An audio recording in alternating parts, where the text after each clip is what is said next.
Welcome back streamers, and this is the M-Stream. Ating hanapin ang iba't ibang Easter eggs at detalye sa pelikulang Kong the Skull Island.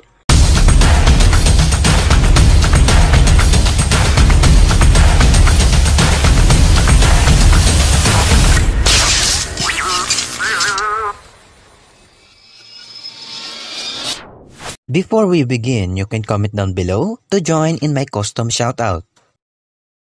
Ang nagsilbing pangalawang pelikula ng Monsterverse at ang reboot ng King Kong franchise.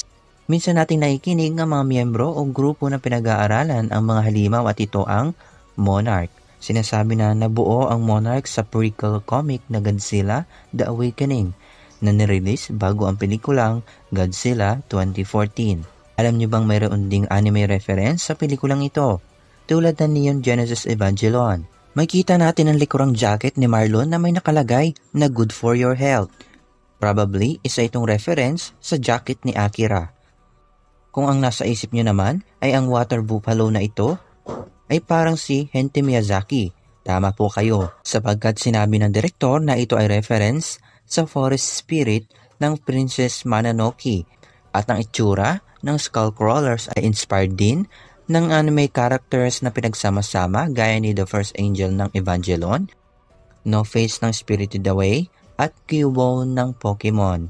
Isunod na natin ang isang bungo ng Triceratops. Ito ay reference sa original na Skull Island noong 1933. Ganun din ang King Kong 2005 kung saan ang ilang dinosaur ay namumuhay pa sa isla o Jurassic Park reference. As speaking of Jurassic Park, narito si Samuel Jackson kung saan nabanggit din ang famous line niya mula sa pelikula ng Jurassic Park. Hold on to your butts. Hold on to your butts. Sa huling parte ng pelikula, mapapansin natin na bumubuo ng team ang Monarch upang hanapin ang iba't ibang halimaw. Napansin natin dito ang ilang pinta sa kuweba na nagpapatunay kay Mothra, Rodan, King Ghidorah at syempre kay Godzilla.